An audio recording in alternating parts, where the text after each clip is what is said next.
Ladies and gentlemen, my name is Big Mo, and it is my honor to introduce to you, for your main event of the evening, the reigning, the defending, hands down, some of the biggest idiots in professional boxing. Good Lord, who gave these guys a microphone? Please take it back. Ladies and gentlemen, introducing to you, together they make up the Proper Podcast. Yes, people, the boxing world is topsy-turvy as ever. It is all kicking off lately, and none more so than the news that broke a day or so ago that Conor Benn has done a bit of Spanish archery with Edward Hearn, giving him the elbow on his way to Zuffa for 15 million eggs. Apparently one fight deal. I don't believe this one fight deal stuff. But my good God, it took me back like it took all of us back. And yeah, everyone's got an opinion on it. And I'm loving reading everyone's opinion on it. Some are like, well, fuck yeah. You know what I mean? No loyalty in boxing. Some are like, you know, after all that Eddie's done for him, it's a total liberty. And some are saying, yeah. Anyway, we'll get into all that. I'm interested to know the chaps' opinions. And yes, this is Three Idiots telling it as it is. How we doing, chaps? Johnny B, you all right? Give me your thoughts and your reaction to the news. Right, there's a lot to discuss, so I ain't just going to blurt it all out. We'll go round in circles with this, but yeah, well, I think Kai, he put the message in the group straight away. I was at work in my cab, and then I just looked down. I had a little look at it, and I thought, nah, it's AI. Put it down again. I think you messaged again. Like, it ain't AI. Because I just left it. I thought it was AI. Again. I was like, what the fuck? Madness. One of the biggest shocking moments I think I've ever seen in boxing. Just couldn't believe it. Like, to me, this is like mafia style stuff, man. Cartel stuff. It's just like, talk about go for the jugular, go for the crown jewels. We know that Anthony Joshua's the biggest star in Matchroom, but Joshua's on the way out. Conor Benn, regardless of his level of boxing, we can get into that later, like, this guy is a superstar. And in my opinion, he's a superstar. A lot of that reason has to do with Matchroom and what they've done for him. And it's I just can't believe it. Like, I'll just say this, right? It's the biggest betrayal I think I've ever seen. I don't think I've ever seen a bigger betrayal than that. That's what Carl Frampton said, them exact other than words. your wife, you know, or your girlfriend are basically cheating on you. Like, just, they were close. Like, you can't say they weren't close. They was at, like, you know, the boxing, sitting next to each other ringside. They both live in Brentwood. Like, Conor Benn trained at Tony Sims' gym. It's called the Matchroom Gym. Like, Tony Sims, you know, they took, you know, Tony Sims, Eddie Hearn, they're Tony Sims' daughter, Eddie Hearn's wife, they own a store with each other, a beauty store, a hairdresser store with each other. They're all tight there in Essex. You know, he's come over, you know, from Australia. Was it via Spain from Australia? And he's there with them lot. They're looking after him. How many times have you heard Nigel Benn say, like, they're looking after my son? I know he's in good hands. And, you know, he went the wrong way. And then when he did go the wrong way, Eddie Hearn stuck with him through thick and thin. And I think we all see it being in the boxing industry for 2 years. Mate, it aged Eddie Hearn. And, you know, the amount of pelters he took from Simon Jordan, everyone, every single week, you know, he's clear to fight. Like, Conor Benn failed 2 drugs tests. We still don't know why. We still don't know why he failed those drugs tests. Like, and in my opinion, when you look at all of the comments, most people think he failed them and he just got away with it because of expensive lawyers. And if you read all the comments, that's what most people say. And that's what most people allude to.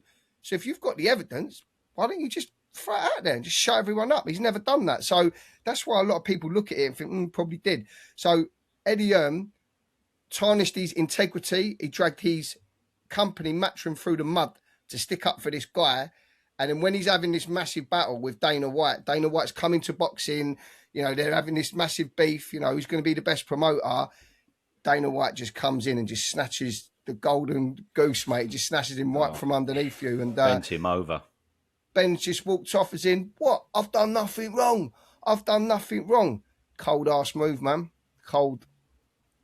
It is. And I don't think Eddie's reputation has ever fully recovered from that, if I'm honest, because there's a lot of haters of Eddie. Whereas, you know, in the 2010s up to 2020 and whatnot, up to just around about COVID and fight camp, it was all, everyone was cheering Eddie on, like, yes, Eddie, go Eddie. And he even said this himself. He said, listen, when I got to the top, Eddie said, you know, you see all the haters come out and it starts to turn a little bit and people don't want you to do as well. But he was still doing good. But when he started cheering Conor Benn on, when we all knew full well that you failed 2 drugs tests, don't try and pull the wool over our eyes. But he's there in every interview standing up for him, which, you know, personally, I say not going to forgive him. I don't really give a fuck. But it's like, you know, I mean, we'll all never forget he done that because he was a donut for doing that. We all knew what the truth was. But anyway, all the haters come out the woodwork after that, and a lot of people looked at him and said, you're a bit snidey on this, Eddie. We know what Conor Benn did, and you're sticking up for him. You can't pull the wool over our eyes. So his reputation never really fully recovered in my eyes. However, on the flip side of that, it showed incredible amounts of loyalty to Conor Benn and incredible amounts of, you know, looking out for his fighter. It was an unbelievable show of loyalty from his end. And I could never see it in a million years, Conor Benn ever doing him over in any way, especially with Nigel tight with the family as well. Nigel, the Sims gym, everything. It's all such a tight mix that has all been separated so badly by Conor Benn doing this. And it's blown my mind. And the phrase going about is there's no loyalty in boxing, or if you want loyalty, get a dog. That is a very true statement in this game, obviously, and it's happened a million times before, but this is different. This is really different because Conor Benn, it's different because of the ties that they had together and, you know, how far they had gone through the journey and everything. It was like almost a family feel about it all. So this is a real big fuck you from Conor, and to not give him a phone call, which is ultimately the main clip that keeps going about, that he wouldn't give him a phone call about it.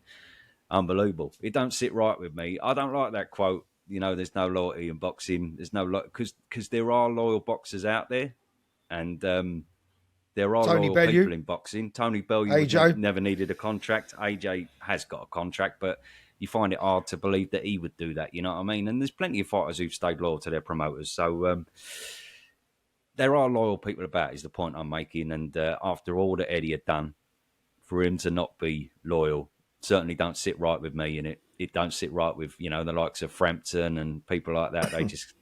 It's just unbelievable news. It really is. Right? Yeah, it was mad because when it broke on Friday, you're in Australia, Sonny. So as it's breaking, I'm thinking, Sonny's asleep. So you're not going to get this. And we're all going, social media is in meltdown. WhatsApp groups are just popping off. I'm thinking, you're going to wake up to it like in an hour or so. Your phone's going to be filled with all of this stuff. It was. And when I originally heard the news, I didn't really know how to take it. First, I was like, nah, that can't be. And then I just let it try to wash over me. And I started thinking, well, he's not in contract. Maybe, just maybe, it doesn't make any of this right, by the way. Maybe he's had a sit down with Eddie and said, look, they've offered me silly money. I'm going to go over there for one fight. They're offering me the Garcia fight. Because that's what I said. Well, I assumed it would be when we was in our WhatsApp groups. Maybe Garcia's already been signed by TKO. Maybe Dana White's already made a deal with him. And this is the only way to get the Garcia fight. The only way, because Garcia will only deal with them. Maybe, and maybe Maurizio's, because Maurizio was ringside. I just watched the Garcia fight a minute ago. Maybe they've all sorted it out behind the scenes, and Conor Benn's now over there trying to get that fight. But then Brian Garcia wins. It doesn't even call him out. It calls out Shakur Stevenson. So I know, that was a load of old shit in the end. But I'm thinking if that's what it is, then I can half give him a squeeze if it's one fight. Because Devin Haney did the same thing, if you remember. It can't be one fight. That's got. But that's to what be I thought. bollocks. But I'm trying to justify it. I'm trying to think, well, how can anyone be this much of a rat or this much of a fucking wrong'un to do this? There's got to be some conversation behind the scenes. Then obviously I'm waiting for Eddie Hearn's interview to pop, Frank Smith's interview. Then you start listening to them, you're thinking, whoa, like this is the ultimate snake move, like an ultimate snake move. And then like Eddie's saying he's letting him a couple of $100,000, been in his Netflix documentary. Like that's Netflix documentaries for the Hearns. Are you glad? Did you watch those episodes? Because I didn't watch them. I didn't watch the last two. Yeah. It was too much. John didn't want to make you gouge your eyes out. that Yeah. episode. It was full of too Conor much. Benn. I didn't like it. Ah, I didn't But like it, mate. That I was wanted all to part stick of my head in the a blender. PR machine, wasn't it? 4-4 Conor Benn. It was all part But of then that. when it starts, because I want to like hear everyone's side before I start making my own judgment. But then when everyone starts to speak, you think, fuck it. Frank Smith was spitting feathers. Yeah. And I reckon he's always had a problem with Conor Benn. And he said, look, he's always thought that Conor Benn was capable of this, which I'm going to come on to the drugs things after, right? Because I was always in the, actually, you know what? Fuck it. I'll talk about it now. I was always in the camp, me personally, of, did he really do it? Why would anyone go to these lengths when you see Ryan Garcia 6 months, fucking Canelo 6 months, Nandrolo and Tyson Fury goes off for a year as a party, comes back. Like he had a built-in excuse so many times. I was always in that camp, like maybe, just maybe, he didn't do it. But then when you see a mark of a man to do this after someone has fucking opened up their world to you, stuck up for you for 10 years, basically like family.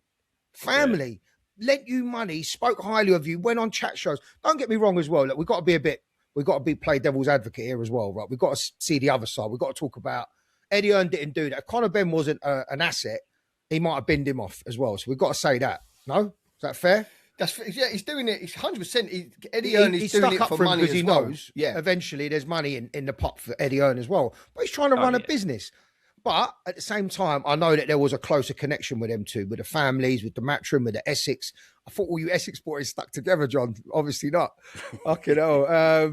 Yeah, I'm getting a bit worried, Kyle, and who knows what you're going to do to us? Oh, no, exactly. So it's like, the more it transpires, and then this morning, literally 15 minutes ago, I watched the Boxing King Media video with Conor Benn. I think that's the only one he's done. Why didn't Coogan get the exclusive as well, by the way? Ain't he an Essex boy, fellow Essex boy? Why did he give it to Boxing King Media? That's another thing that I thought, what's that all about? I thought and Coogan were close. Fill me in on that interview then. I ain't seen it. So he's basically saying he's got to look after his family, his kids. It's all about his kids. His legacy is his kids. He spoke to Miguel Cotto. Miguel Cotto advised him that your only forget about the belts, is his kids. And I was thinking, well, fair enough. I get that. I've got kids. But you've just made near enough 20 million off the back of what Matchroom have done. I want to put them through private school. I've only got 20 million, man. I want to put them through private school. Mate, your next four generations are all going to private school. It's nonsense. It's just greed at this point. Bollocks. But he's guaranteed he's guaranteed another fucking 5-10 mil in his next fight. And the fights after that. Sorry, Kai, go on. Let me just quickly land, right? So he said all of that, and I'm sitting there thinking, wow, like, you are one delusional geezer to even say all that stuff. Bruv. Delusional geezer for like grown-ass men to listen to you and actually believe in what you're saying here. He's spouting so much shit. It's unbelievable. No grown-ass men are listening to him and believing that. Maybe young men, Not even them. I'm telling you, he'll have some element of fans. But what I picked up on that interview is when Boxing King Media said to him, have you gone on socials? Have you seen stuff about Chris Eubank Jr.? He goes, mate, I ain't been on there for a week. And do you know what? Nothing changes. I thought, yeah, of course, mate. This is the sign of someone who's lost, who's deluded, who's wandering around, who's become this fantasy figure. It's like, you ain't listening to people. You got yes men around you. Like, something like, when you grow up around real people, they pull you in line. You insult, you got friends, you all insult each other and that. You all keep each other in check. You don't let anyone lose their head and become that deluded, whatever. And he's just got these people around him, obviously, that are yes men. To do that to Eddie Hearn and to Frank Smith and to Matchroom without a phone call, to get that email, whatever, from Keith Connolly, it's just like, just say, I've had this offer. I want to take it. It's £15 million. Can you have a word with the zone? What number can you get to? All right, look, we can get to 12. Maybe it was an uncomfortable conversation. The fact that you're even going to do it for $3 million, he didn't want to have it. He just thought, let me just do it. Then, because he said in the interview, I'm happy to work with Eddie in the future. But it's just wrong on every level. Let me expand on that. So what he said, Sonny, was because he did ask him the question. He said, why did you, like Eddie saying he didn't get the phone call? So that was the bit I really wanted to hear, why he didn't get the phone call. His response was, I'm an emotional man. No, I'm an emotional man. I don't think anything good would have come of that phone call when it was requested, because I might have said things that I didn't like, things in the heat of the moment I don't necessarily mean or whatever. I'm thinking that's another cop-out. It's an absolute cop-out of an excuse. It's like it's like me being married, right? And then divorcing my wife with a fucking email from my lawyer and not even fucking phoning her or sitting her down having a coffee and it's, ain't working out, babe.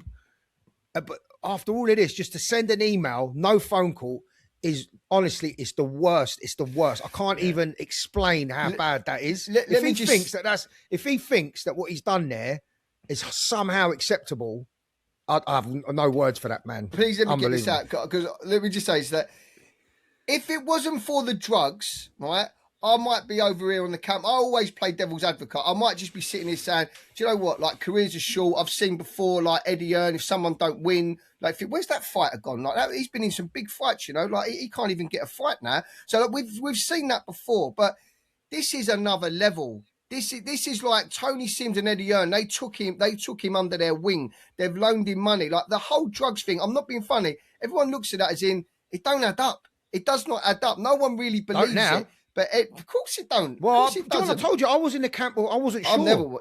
I wasn't sure. I really wasn't. I weren't in that camp, bro.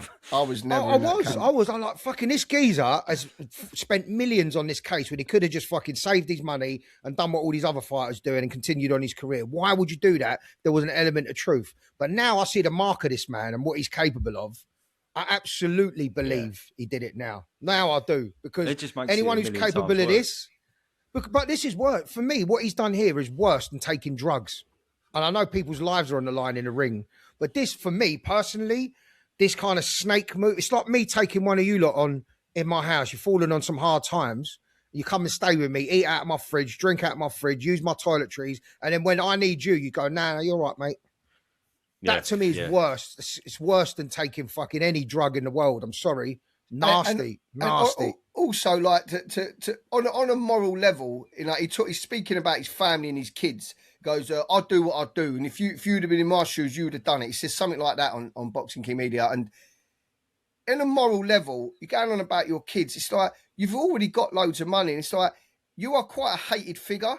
Like he's quite a hated figure. You just go down and read the comments. You can see the guys. He was already hated anyway, and like there's something about we watch people on the screen and you see things in them, and whether you like it or not, you just feel, I don't really like that guy, or I do like that guy. And like betrayal, that value or whatever, that principle, to betray someone, like no one likes to see that. Don't matter where you sit on the fence. And when you add that to the other stuff that's gone on, like the peds and the drug test and all that, it's quite a hated figure. So your kids might have all the money in the world. They might go to the private schools, but everyone that looks at them and everyone that looks at you, like, don't really like that geezer. He's a nasty piece of work. It might be why he's done it, though, John.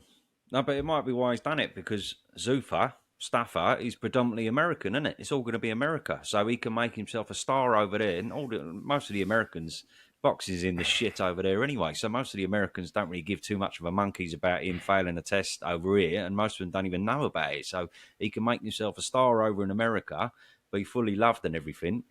And then, obviously, everyone in the UK, it don't matter because his profile is going to be predominantly in America.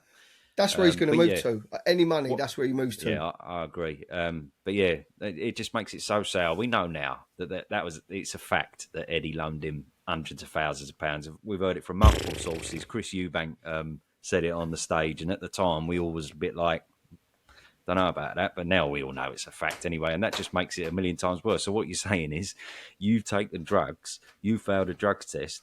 The only man, one of the only men in the world who's come to your aid, has given you money, has stood your corner, taken bullets for you, got you out of the shit, essentially, because Conor wouldn't have been able to do it on his own. Eddie got him out of it. Recycled his profile, got him multi-millions, got you maxed out his earnings for both them Eubank fights, and then he's gone, I'll see you later. Yeah, it's grim. Madness. It's really grim. And nasty, for everyone saying no loyalty in boxing, you are absolutely right. You are absolutely right, but it takes this is different. It takes a very grim character to be able to do that and be all right with it. Just does. Madness. Yeah. This is exactly where he's going to go and live in America. He's going to be surrounded by yes men, and he's probably not going to look at social media. Don't look at what people are saying, and he's just going to live in this little bubble. And good luck to you, mate. Good luck to your kids and the schools they go to and how they grow up and that. But if it's all done for the kids and that, I think what you've got in life is you've got your word, you've got your morals, and I think sometimes he even said something about the DAZN deal and the Sky deal with Eddie Hearn. He sort of threw that in a little bit, but Eddie Hearn left Sky to go to DAZN. Did he just do it one day? Weren't there like negotiations talking about it when that all part of the process? They can't give him the money that he needs, and then they had a conversation, and it was like, right, I'm going to have to go. That's all he had to do. Have the conversation with Eddie Hearn, and no one be bothered about it at all. But to just slip off, exactly that. It's the conversation, it's the lack of correspondence. Yeah. And I started thinking of similar cases, right? So I'm going to try and play a bit of devil's advocate. I've got a bit of a pile-on to Conor Benn, and rightly so. Is it any different to what Eddie Hearn's just done with Ben Whittaker, with Boxer? Built Ben Whittaker up, and he's gone and snatched him out now, snatched him under their noses. But that's not. I'm just trying to play devil's advocate. I'm just throwing fighters out, names out there. That was Ben's but he was out of contract. He was out of contract, wasn't he? Ben Whittaker, and Boxer built his career. Ben Shalom didn't have. I don't know. I'm just throwing it out. Didn't have him for 10 years. I know. All of that. I know. Listen, mate. I'm just thinking of other fighters that have left. Like Devin Haney was another one, and the other one that I thought of. He, built up to that point with the Cambosis fight. The only way he was going to get that Cambosis fight is if he fought for Top Rank. Then they did a 2-fight deal over in Australia, and I don't think did Devin Haney fight again under Matchroom after that. I don't think he did. Did he? He did. No. I think that answers in the comments. There might have been one or two, maybe. No, maybe not. I'm sure there's examples of Eddie throwing out fighters or leaving them a bit high and dry. Josh Kelly. There's Josh Kelly's maybe, one. Yeah, there's going to be loads of people coming out with loyalty examples towards Eddie. It's just the level of the relationship. It's different in the sense that, go on. I've got a reason for this. Years. If she does say it to me, where as opposed to if I've been with someone for a year or 2 years, and you with someone, you have kids, you go through thick and thin, like. There's do you know what I mean? It's stronger, the bond. That's what it is. You can see how strong the bond is between Conor Benn and Eddie Hearn. Obviously not. Are they going to say there ain't? But this is what I'm saying. Like there was a few in the comments when Conor did that post. So people like Chantel Cameron with the clapping emoji, right? Obviously she was with Eddie Hearn. Yeah. And with the clapping emoji. There was. That's why I said that for him. I thought I'd save it for him, that one. But there was a few in there, like Derek Chisora, go and get your money, bro, and all that. Like, so I like there was fighters in there that are just mercenaries. They don't care about the promoters. I'm fine, I get it, but no one can compare that situation to this situation. This is totally different, completely different. Purely because of 2 years, nigh on 3 years worth of drug scandal, 3 whole years, and Eddie took the lot. I'm not, and by the way, also. Sorry, we're all desperate to speak here, and there's so much to say. I will say full well, Eddie's a fucking donut for doing that for them 3 years, because we all knew from the start he shouldn't have done that. We was all thinking the same thing. He was going, Eddie, give it a rep. But I love Eddie, but I know he was a donut for doing that, and now he's fully regretting it. There's a difference as well. There's a difference between Eddie leaving a fighter like Josh Kelly. I use Josh Kelly as an example. Josh Kelly had lost. His stock had gone down. We wasn't sure, if he was ever going to cut it at the world level. And maybe he wasn't financially an asset that as much back then. So maybe Eddie thought, you know what, the numbers don't add up. Maybe you need to go and find a new promoter. That is completely different to what Conor Benn's done, whose stock is at an all-time high because of Matchroom. And now it's time for Matchroom to cash in on their asset a little bit. And that's why don't make the comparison with Josh Kelly or any other fighters. It can't be done. I mean, like Joshua Buatsi, for example, or Lawrence Okoli, the ones that have left acrimoniously from Matchroom. And it's by a different the way, old Josh Kelly's got Adam Booth in his corner. Adam Booth is as ruthless as it comes. So I love Adam Booth, but I'm just saying he is fucking ruthless. So, he would have had a part in that. He would have had a part in that. Josh Kelly going off to Wasserman and whatnot. So, I can't compare it. Yeah, this is really for anyone who thinks that, like, it's a different kettle of fish, and this is completely different. So don't make that comparison is what I'm trying to say. I'm hungover today, fucking mumbling me words. What you're saying is totally right, though, and I get that. But this whole saga, we all watched it play out. Like, all those interviews we see Eddie Hearn go through, Conor Benn, even though Conor Benn went missing for a while because he was suicidal, he didn't come out of his house. But so when you watch all that unfold, and you've got this guy that's going to take his own life, and like, who are the people around you? Who is it? It's Matchroom. It's the whole Matchroom setup. It's the whole Essex setup. It's all those people that are around you, yeah? So, and then as you come out of that, who builds you back up? Who gets you out to these boxing shows in the front row, getting you with all the fans and building your profile up and that, building your confidence up again? Now you fucking dyed your hair blonde. Now you're out there in America screwed up. It's all Matchroom. It's them people. Do you know what I mean? I don't get it. That is the darkness you've gone to with them, and how they've stood up for you. And as I said it earlier, and they've dragged their name through the mud with your name. And when you look back at it now, I don't know. I didn't hear Eddie Hearn say, I believed with a D on the end. I believed him back then. So that's what that means. You don't believe him anymore. Frank Smith said the one that has got everyone. He said, we always knew Conor had this in him. You know what I mean? I think he said words to that effect. So I can't clock that. They just done it, John. They just got him there. They've gone through all hell and whatnot. And again, I don't condone it because we was all looking on going, we know the fucking truth. He's a drugs cheat. End of. That's what VADA are there to do. So whether it was... He's clear to fight. I'm just saying strict liability-wise... strict liability-wise, he failed 2 drug tests. He should have taken a ban anyway.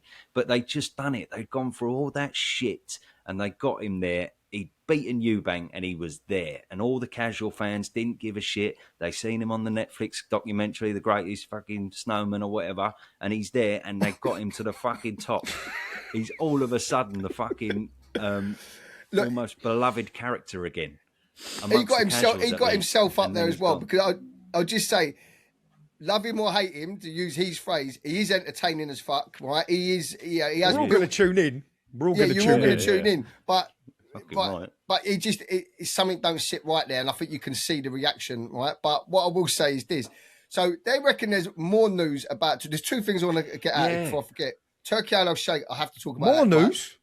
Apparently, there's more news hitting. So is Dana White TKO like Zuffa? Are they going to get a hold of Sky Sports? Because apparently they're going to get the Sky Sports contract. Fuck off, really? Yeah, coming to you soon. Conor Benn. Does Conor Benn? Does Conor Benn sell out the O2 against? Yes. He sells out the O2 against me or you, mate. He'd sell out the O2. I think if he was watching this, he'd love to have that one. Yeah, I think I'd be first in line.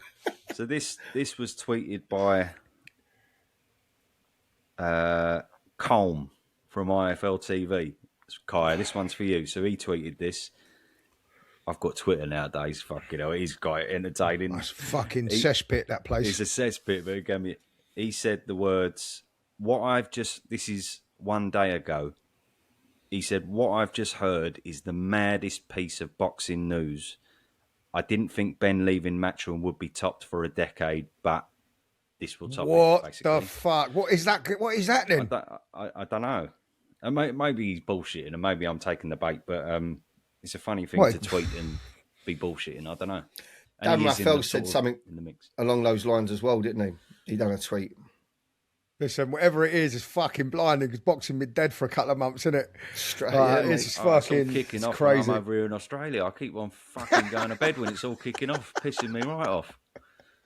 Yeah. But also, like with Turkey Al Sheikh, so I see an interview from Eddie Hearn, and he was saying that, you know what you're going to get with him. Like one day he's going to fuck you, and the next day he's going to offer you a good deal. Yeah. And he said something. I just thought, but you could see he said something else. But the way he was saying it through gritted teeth, is in like, I don't know about this anymore. As in like, it don't feel right. Like what's just been done here, because there's levels to all of this. Yeah, as you just mentioned, like your Ben Whittaker fighters go back and forth, but this feels different. And he goes, I know who's behind it. Like it begins with T and ends with Sheikh. He said something like that. I just think to myself, so Turkey Al Sheikh, he's doing this. He's trying to promote Saudi Arabia and the entertainment side of things, and he's coming over here. He's going over to America. Like, but when I'm looking at this, like, it's all a bit deceitful and it's all a bit sly. And it's like 1 minute you're over here swinging hands with Frank Warren and Eddie Hearn. Next minute you're over there with Dana White. Now you're backing Dana White to get Conor Benn. So for me, looking on at the Saudis, like, ain't a good look. Like, I don't know how much business I'd want to do with them. Obviously, if they want to throw us a load of money to help us with our podcast, maybe we could talk. But in a way of like, it's like you're showcasing your country. That's what it seems to be about a lot of the time with when they do stuff. It's like, right, looks a bit dodgy. Do you reckon John would take the Zuffa deal if he got offered to? Leave us to. In a heartbeat, mate. I reckon he would. Listen, one phone call, he's gone, mate. Mate, it wouldn't be a phone call. I'd go into the WhatsApp group. Would you at least sit us down and have a chat with us? At least. No. Would you fucking send an email by the missus? Get the missus to send us an email. Yeah. All right. Okay. Let me throw this one at you. Tell me your thoughts on this. if Chris Mannix, who, by the way, Chris Mannix is the only person that's said this, as far as I'm aware, that it's a one-fight deal for $15 million.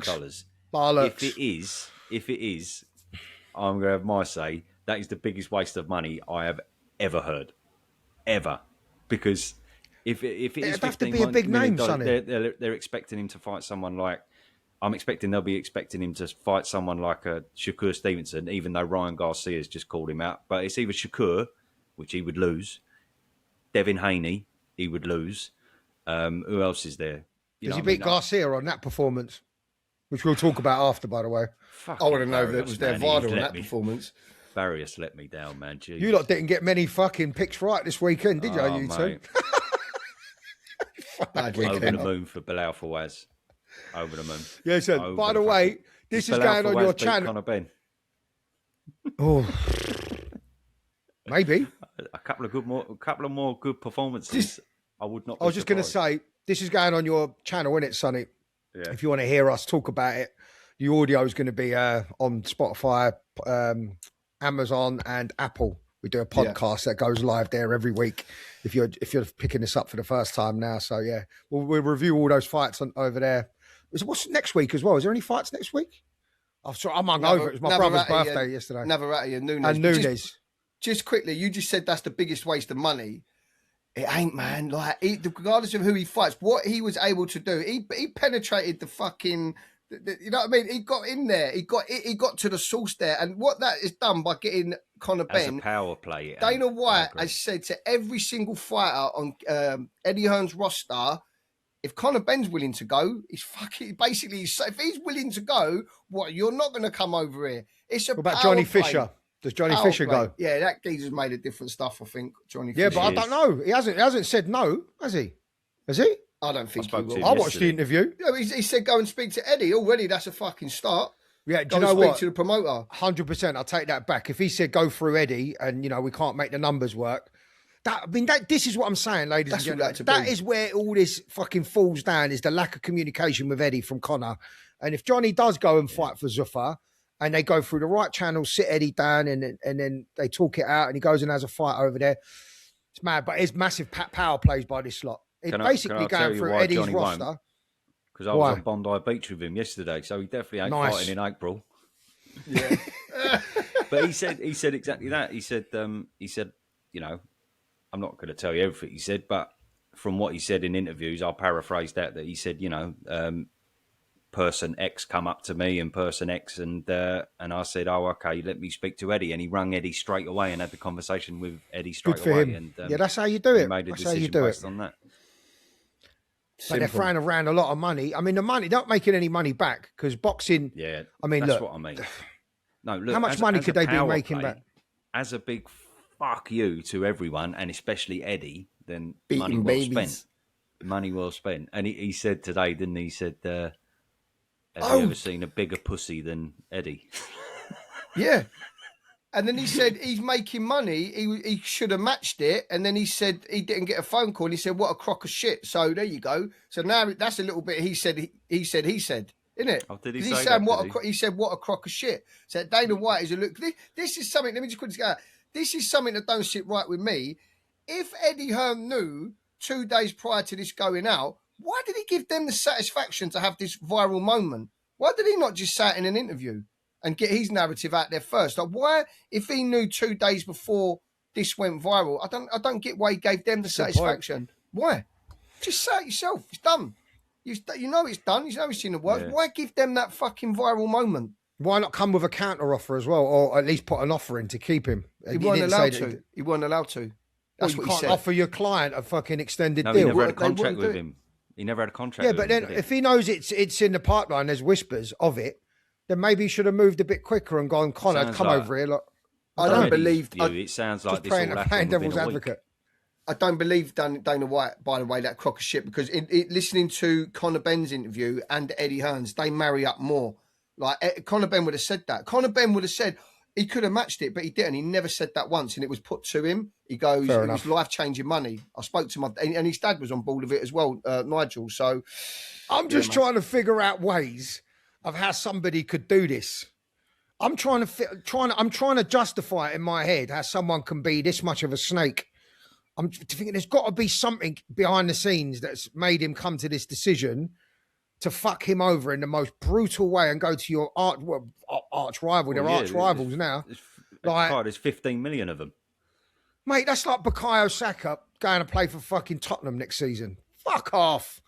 No, it's like the Sol Campbell's going to Arsenal. Exactly that. It's different it's Sol though Campbell, because isn't it? it's like what that drug scandal rocked the boxing world. It's that moment, and it's not the phone call. But I mean, personally, what's Tony Sims going to do? What are you going to carry on training him? He's got a lot to. What's you going to do? You're going to train him? It's like he's still going to be in the match. America, he won't. I don't think he should. Yeah, well. If money's you know what I mean? He's earning enough money. The reason that Chris Mannix stuff has got to be bullshit, because if he's getting 15 million for one fight, surely if he'd have stayed with Eddie, he would have got 5-10 million in his next fight against whoever, and then would have got another 5-10 million, and then would accumulated a lot more than that over the course of his career. So it just can't. Let's see what the fight is though before we rush to judgment. Matter. It does matter. It does matter. If it's Ryan Garcia, it does matter because Callum Walsh, 15 million to fuck Callum Walsh. Yeah, that's ridiculous. It has to be a big name for them to pay 15 million. It has to be. Can't be a fucking, I don't know, whoever. Just a substandard. Let me ask you like this, right? Should Eddie Hearn work with him again? Because he said that multiple times, Conor Benn. Should he work with him again? I wanted to ask you this, right? Eddie Hearn said he would never work with Big Titty Miller again, did he? Didn't he? Yeah. After all them drugs. That didn't really work out, did it? Eddie Hearn will work with anyone that's going to fucking enhance his bank balance. Let's just say that. Do you know what I'd do if I'm Eddie Hearn? He will. I'd say, yeah, 100%. I'll work with you again. And like, just keep it business-like and go, there you go. There's Josh Kelly. There you go. Josh Kelly beats Conor Benn. Convinced of it. I don't think Conor Benn's that good. That's what he said yesterday in an interview. He said, if I ended up working with him, he'll be in the opposite corner and we want to give him the Josh Kelly fight. He's offering him the Josh Kelly fight and the Boots fight. Yeah. He loses both of them.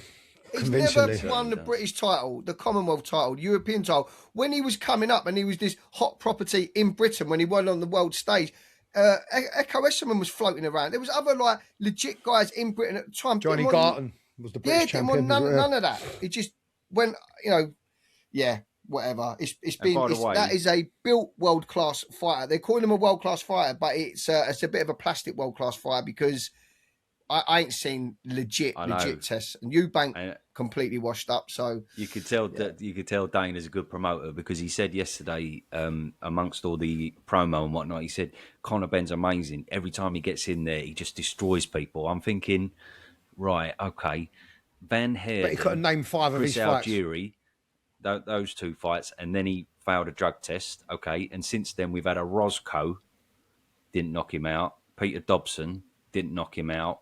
Lost to Chris Eubank, beat Chris Eubank, but everyone will say dishevelled Eubank. So where's this destroying people? You know what I mean? I will say this: he's fucking entertaining in the ring. Oh, he is. And he's box the way he fights compared to say a Shakur Stevenson and that. He's box office. But let's see when you get in there against a legit.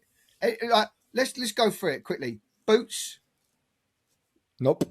Yeah, because he's 154, isn't he, really? Like, Boots, Virgil Ortiz? Nope. Boachuk? No. Do you know what I mean? Even like Josh Kelly, I don't think. So, at 154... Rolly Romero, you can see him beating him and probably becoming a world champion. They'll probably make that fight next. That's definitely beaten Barrios. You know. Barrios was terrible. He looked terrible. I think that's what's going to happen. Garcia. I do think he beats Ryan Garcia myself. Does he beat Lewis Crocker? Yeah. I think about it. I think so, I think he does. I think so. Think about it, though. Lewis Crocker's a handy fighter, man. He's a good fighter. How good is Conor Benn? Is that a foregone conclusion to beat Lewis Crocker? I don't think it is. Not a foregone conclusion, no way. But I just, if I put my money on it, even though everything I put my money on lately is a crock of shit, I do think he beats Crocker. I don't think he beats Donovan, though. Paddy Donovan, even though he's not a world champion, I know. I'm just saying, I don't think he beats him. Yeah, I could name 100 people that I think beats him. Paro. Doesn't beat fight. Paro. Is he even going to go back? By the way, we're talking 147 and whatnot. Is he really going to go down there? Because the 154 division is the. Oh, and by the way, sorry if people are screaming at the screen right now saying it's obvious and whatnot, but didn't Zuffa put out their weight classes? Was there not a super? Is it super There's a welter? welterweight. No, Yeah, but he don't didn't. He know. miss. They're missing big chunks, aren't they? Oh, right. Okay, yeah. Let me have a look. Yeah, Go on, I mean, Carol. yeah. I'll just tell I you don't now know. what their weight classes I are. don't know. It's Anyway, featherweight, lightweight. Fucking hell. Yeah, light. You had it on Sorry, the screen. I You thought just fucking guessing. no, was I thought. No, go on, carry on talking. Don't just wait. yeah. Anyway, Carry on, it's Anyway, I got it. Sorry, bantamweight, featherweight, lightweight, welterweight, middleweight, light heavy, fucking hell, cruiser. welterweight to middleweight. Okay. Yeah, 100. That's 13 pounds in between the weights. So Bantamweight's it's the same weight class as 126 featherweight, 118 bantam, 135 lightweight, middleweight, up all the way up to heavyweight. Cruiserweight's 200 pounds, and heavyweight is 200. And you can be 201 and fight at heavyweight. But so yeah, it's a bit stupid, isn't it? Yeah. Bit stupid. whatever. Anyway. Whatever with it Anyway, all, man. fuck it. It's just Done viral talking moment. about it. Let's see what Let's happens. just say, yeah, I mean, yeah, lessons to be learned in all of that, and for all of them, I suppose, and just watching on, I think, yeah, let's see. Let's see. By now. the way, as you can see above us, this pod is sponsored by Fair Play. So if you do go over there, there is a nice little 20 jibs for you if you type in the code PROPER at Fair Play, the very best app for social betting. Oh, yes. Oh, yes. Lovely stuff. Go on, just quickly give us your thoughts on Ryan Garcia. Thought he looked good. Thought he looked. It's the best He did Ryan look good. Garcia I've seen. Yeah, like they definitely weren't left hook heavy or left hand heavy in this fight. Threw the right so many times. And Barrios was probably begging for a left in the end of it. It was a very cultured performance for a man that's quite durable. He's only been stopped once. Yeah, Barrios was the weakest of the champions, probably you'd have to say so. But Ryan Garcia, world champion, can't knock it. I mean, he shouldn't have been there to begin with. Fucking I can fucking knock can it. knock Well, it. Can't- he's a world champion. I'm knocking it, bruv. Yeah, but listen, mate. it's like Liam Smith's also a world champion. He fucking fought for a vacant. He belt. didn't foul any drugs test, though, did he? Yeah. Oh, no, Fucking yeah, all right. Drugs test Push aside, right in. he's a world champion. push right up that list. If it Shouldn't have been Do there. you know what? In a world of how we would want the world to be and meritocracy and whatnot, what should have happened was that he should have fought Jack Cattrall to get the shot at the world title. How would he have got on then? No, exactly. Yeah. Does he? So Does he? How I about- mean, He's that's a gone good straight fight. into an easy fight for a world Oh, well, it's title. Maurizio Salami, isn't it? That's all How it about is. yeah. Maurizio Salami giving Conor Bentley out with the eggs? He gave Conor Bentley out with the eggs. He's fucked the WBC off. Gone to Zuffa. It's another one and all, isn't it? Well, no. Yeah, but He's why- still talking- why is Maurizio- He's been talking about world titles, Conor Ben, along with the Zuffa. Interview yesterday. They said, "You looking forward to fighting for the Zuffa? Yeah, great belt, legacy, and all this." I'm thinking, huh? But yeah, no. He said I'll still be fighting for the WBC world title. Maybe they do. Maybe Zuffa just act like a promotional outfit, and for now, sign up all these fighters. I mean, it'd be smart. It'd be a smart play by them. You don't go straight in with your Zuffa belt, think you're going to supersede all of this history in the sanctioning bodies. You don't do that. So maybe it's just a phase. You phase one in and phase the other one out. Mate, this Zuffa stuff. It's looking better and better. I'll give you that. But we always knew. Mate, we've all said that they've got tons of money. Eventually, they're going to do some mega stuff, and they're doing some mega stuff. But ultimately, they must have realised now that it ain't going to work if it's just the Zuffa belt on the line. And these fighters still want to fight for a world title. So their whole premise of just the Zuffa belt and fucking off everyone else ain't working. It ain't going to work. It ain't going to work for the time being, at least. And the you got Jai Alpatara over there. He's still going to be fighting for world titles. So it's not like you're changing the game because you're doing what other promotions were doing anyway, getting them to fight for world titles. So They They It's gonna have be they have good, but yeah, they have a bottomless pit of money do. from Turkey Al Sheikh, a bottomless pit of money. So don't be surprised if that news ain't Usyk. No, don't be surprised if Fury. yeah, fucking one point past Fury. If it's Boots, don't be surprised if they don't just start getting these big stars and all of them like take this lion's share of the money. Then all of a sudden, if you want to fight the legit guys, you've got to come over here. And it's like that second and third wave of fighters. They ain't on those contracts. They're on the lower contracts. And as they fizzle out, they've got smaller contracts, smaller amounts of money. Maybe it's as simple as this as Ruiz well. signed yesterday. Andy Ruiz signed for Zuffa. Yeah. See, maybe it's as simple as this. Fucking hell, we've got to order some bigger shorts. What, the Zuffa uniform not fitting him, no? Look, maybe their goal, their 10-year plan is Zuffa with those 8 weight classes is where the elite fight for all the big money, like the money that the other promoters can't really afford to pay. And underneath it, you've got Frank, Eddie, Ben Shalom, whoever, Oscar De La Hoya, all working. Shalom, boy, getting I don't know why I threw his name in there. That was a bit stupid, didn't it? I told you I'm hungover, mate. Maybe they fight for all these belts, and then that's like the springboard to go and make the big bucks, which is the Zuffa belt that sits above all of this. Maybe that's their fucking long-term plan. Also, because the money talks, doesn't it? Like they're going to sign Usyk. There's loads of fighters they could sign that are hovering around now. But Eddie's thinking, shit, I better start fucking locking some of these fighters Fury down. will be over there. I find it hard to believe that Fury's got a long-term contract with Frank or something like that. Fury will be over there. Already left Mick Hennessy. Fury's a free agent in some way. Yeah. He's got left no Mick Hennessy to go to Frank. I wouldn't put it past him. Any money when Frank see that news about Ben Shalom, I bet he's straight away do. You all right, Moses? How you doing, mate? You all right? Because the thing is like anyone's gettable now. But this is I don't know, like in terms of like big business, how does it work? But surely like Frank and Eddie, like Maurizio, like like all these people, they need to get in the room. It's like we got to fucking do something here, like because if they all team up and stick together. They've got something, but at the moment, Eddie Money Hearn's talks, baby. He's not even the biggest in the UK. They can all sit round fucking a million tables. It ain't going to matter, the top and bottom of it. If the money's over there, the money's over there. They're going to lose eventually. Somebody put up a post. Crazy, isn't it? Their combined assets is in the multi billions, and it's not a fair fight. Do you know what? I was thinking about Ben Shalom. How do you think Ben Shalom took that news? I bet he had a fucking dance. Mate. He must have got up and started going, yeah, baby. Serves you fucking right. You still got Ben Whittaker. This is what happens. Yeah. Remember that Dillian White was rejoicing over Wilder? Yeah.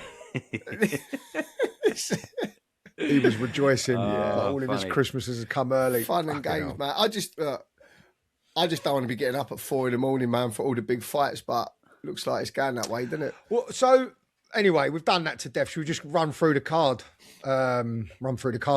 What, Wood Warrington? Yeah. Yeah. So, all right. I guess you want to go first, yeah? I don't mind. You go first. I've livened up now, haven't I? Go on. I got to admit, the Messiah got it right again. I nearly landed an acca. Close. Did you close. Get Lee Wood? Did you predict Lee Wood? Yeah, I thought he'd stop him though. I said Lee Wood though, so I got the result right, just not the method of victory. Bilal though, mate, it's undeniable, mate. He's a good fighter. My boy. I didn't realise he had an amateur pedigree. They're talking about his amateur pedigree. Yeah. I think.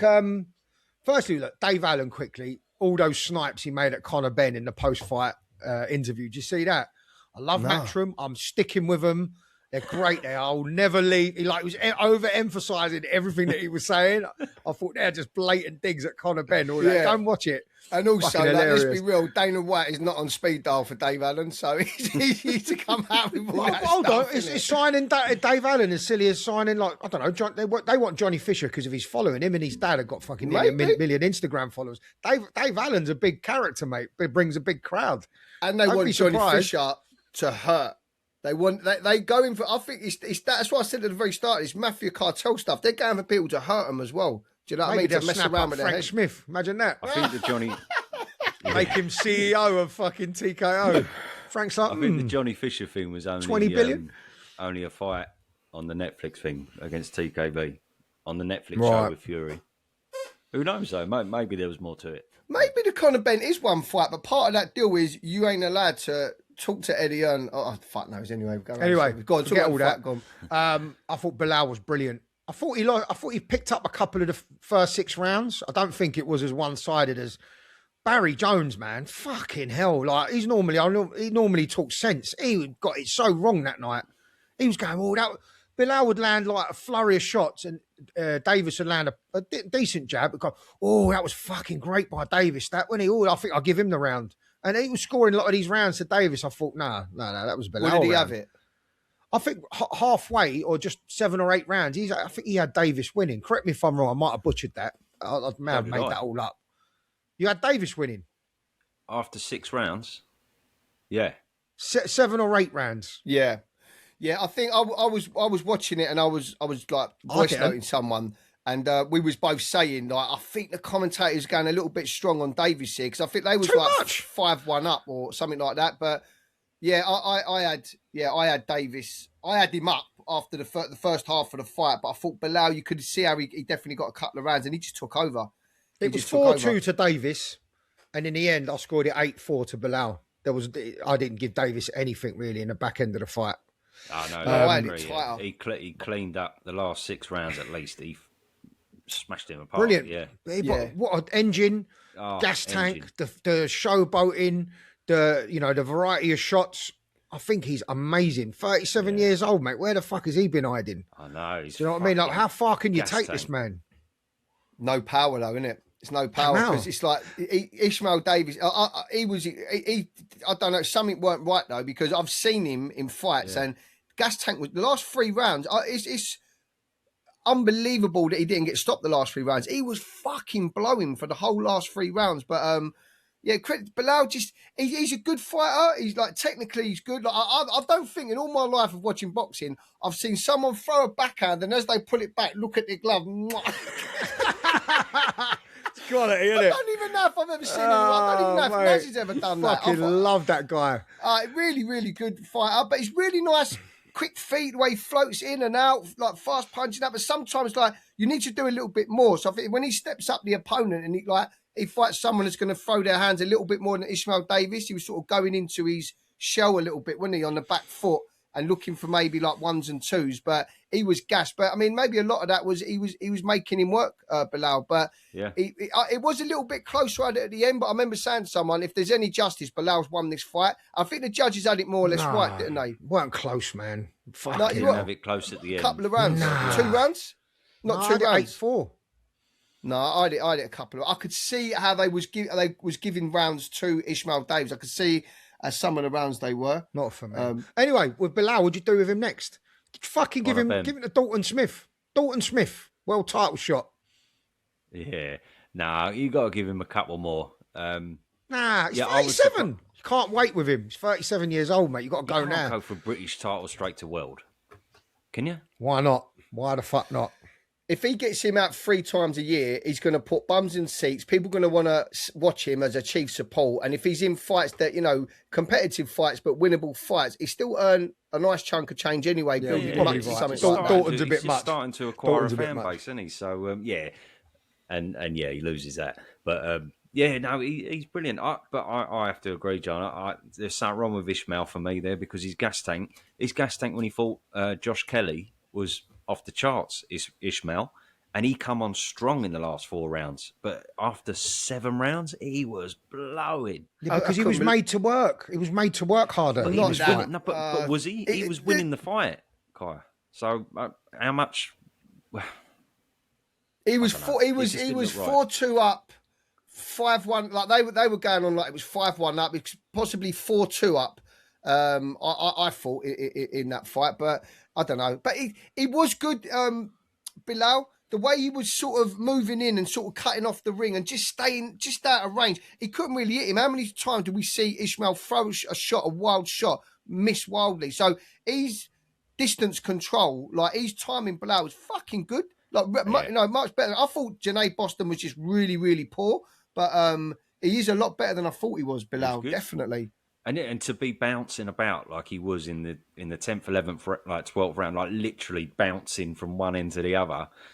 His engine's off the charts. I mean, he's cut to fucking ribbons, isn't he? I think I said this on the pod before, but for anyone who missed it, my missus does tattoo removal, and she's been removing his tattoos. And he comes in the shop, and like his energy's off the charts. He goes, "Hey, ladies, how are you, ladies?" So he's like that. It's like that normally as well, wherever he goes. She said he's lovely, but you can't shut him up. His energy is off the charts, and Oh wow! yeah, and it showed in the fight, didn't it? Yeah, he's brilliant. I love him. I'm so happy for him. He's had such an incredible story. For anyone who don't know, go look at it. It's fucking heart wrenching. Crazy. So that good for him. In all of the shit with Conor Benn, like hearing them talk about that story, and then Ishmael Davis as well. He's got an amazing story as well. That's what boxing's about, man. It really is. Yeah, man. Sorry. So I suppose Lee Wood. Well, no, I was going to say, just who would you give him next? Aguiarco? Or is there no point in that? Yeah, maybe. I don't know. Like, he's got the Commonwealth there, and he's got the British. That was the two belts he picked up. Who's the European champion? I'm just going to check it. Yeah, I'm looking now. And Adam Azim. Pretty sure it's Adam Azim, no? He ain't fucking feeding into Adam Azim, mate. You're on crack. He's not in the same weight class, is he, Adam Azim? How do I fucking... Oh, no, he's super lightweight. Yeah. I went that fight. Hold on, what am I talking about? It's 154 pounds, mate. Just ignore me. Yeah, ignore me. I'm fucking. It's my brother's birthday yesterday. I'm trying to tell you. Got on me weight class wrong. Oh dear. Anyway, yeah. Yeah, it's a shame they didn't have someone ringside. This is what's. Do you know what I mean? Have that who's that guy in the UFC? Was it Chael Sonnen? Is that his name? Is that name? Is that if I said that right? Chael Sonnen. Yeah. He was the master, wasn't he, at promotion and that. And he used to always say, "You make your fight on the night of your victory." And like, there should always be someone there. There's always a name you've got to shout out because that's your moment where all the eyes are on you, and then that name gets linked to you. Then the next fight starts. Fucking, I should be a promoter. Looking at Josh Kelly at some point, but yeah, I think maybe Aguiarco, because Aguiarco beat Ishmael, didn't he? That's the fight, Sonny. Bowerchuck's a bit of a step in it. Bowerchuck's a big step up. Troy Williamson's gone up now, isn't he? Sorry. I said Harlem Eubank. Ishmael beat him. Oh. That's welterweight, isn't it? Harlem Eubank. Fucking hell. No thanks, anyway. Getting all our fucking weights wrong. Oh, mate, I can't. Yeah, whatever it is, you've got to move him along and give him meaningful fights. You can't have him tick overs. Yeah, mate. All right. Yeah, I thought. Sorry, we're still talking about that? I was waiting for you. You ain't got any names, have you? Shall we just move on to Lee Wood? Yeah, just move on. I'm trying to find out. Just before we do Lee Wood, what did you think about the stoppage of Atang? What about it? What did you think of it? I was all right with it. The geezer was complaining so much. And then I did see it like slow motion. You could say maybe a bit dubious, but in the moment I was fully all right with it.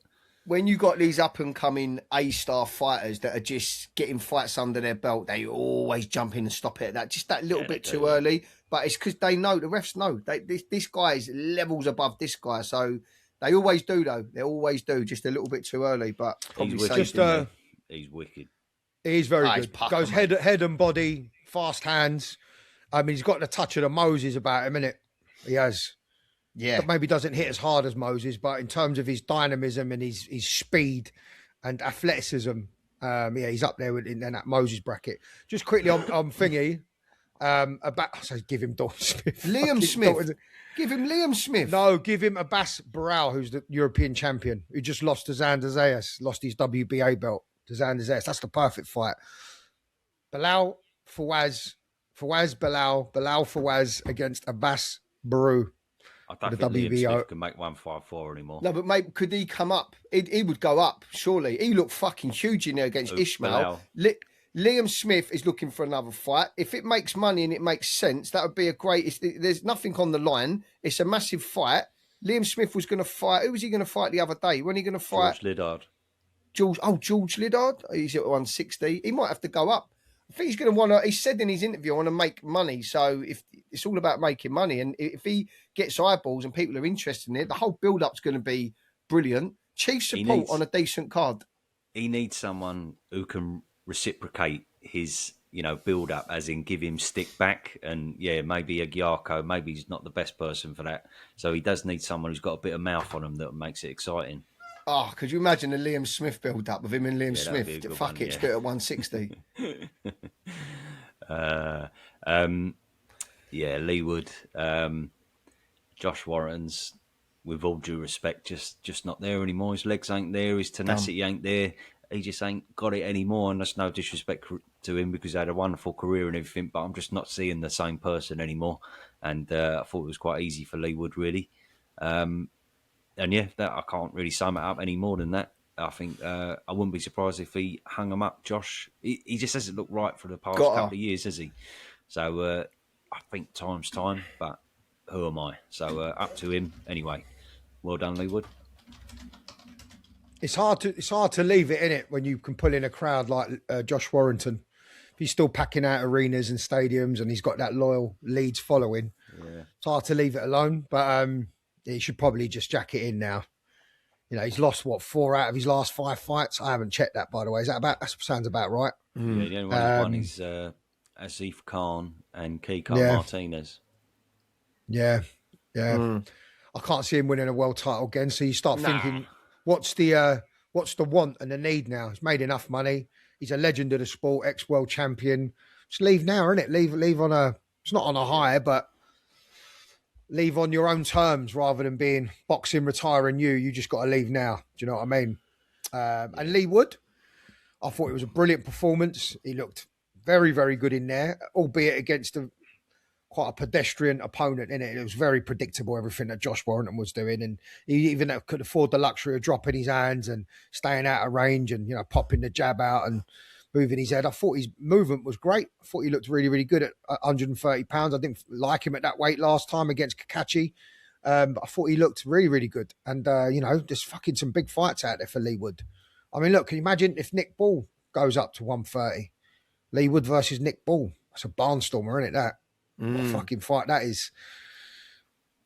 Yeah. I mean, after the Kakache,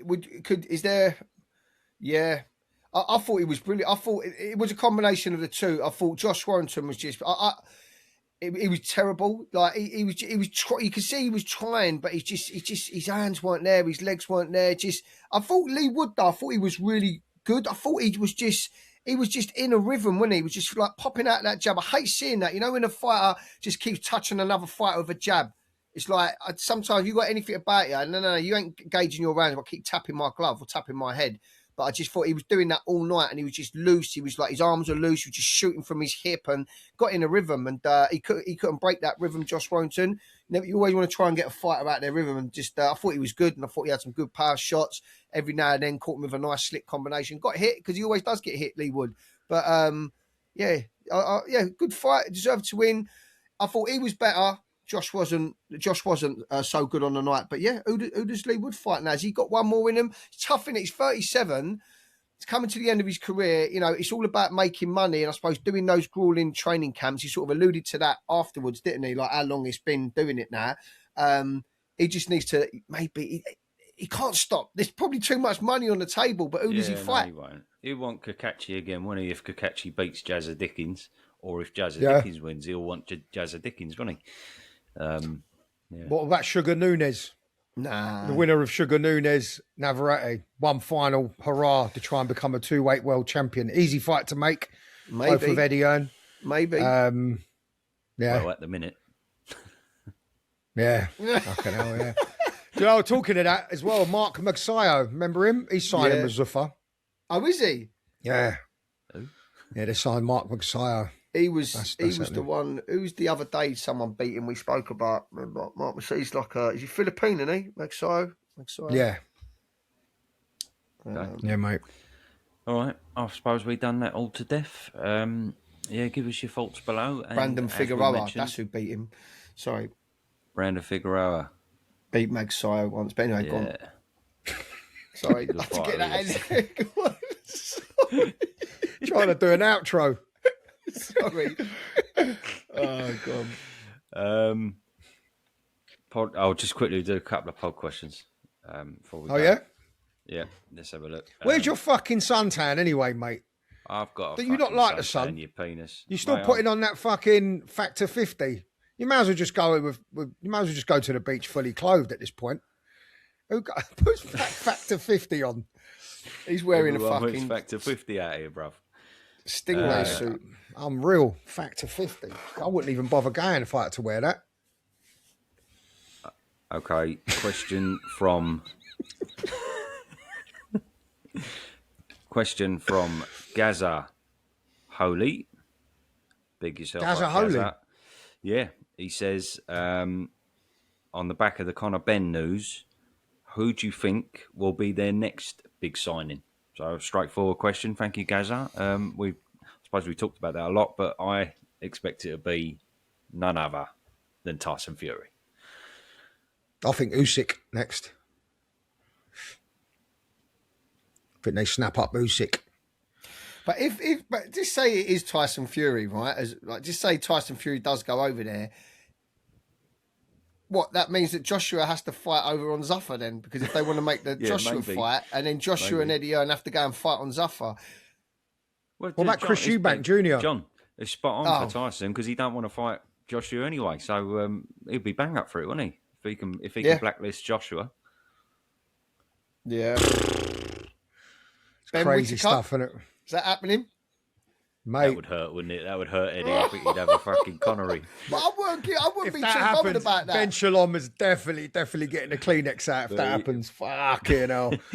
But they're all under contract. I think Eddie won't make this mistake again. No matter how pally he gets with someone, he'll start putting contracts in place no matter Imagine what. if he gets Moses. Imagine if he gets Moses from Frank. Can you imagine the fucking shoulder rolls, man? Mate, we're going off the chart, wasn't it?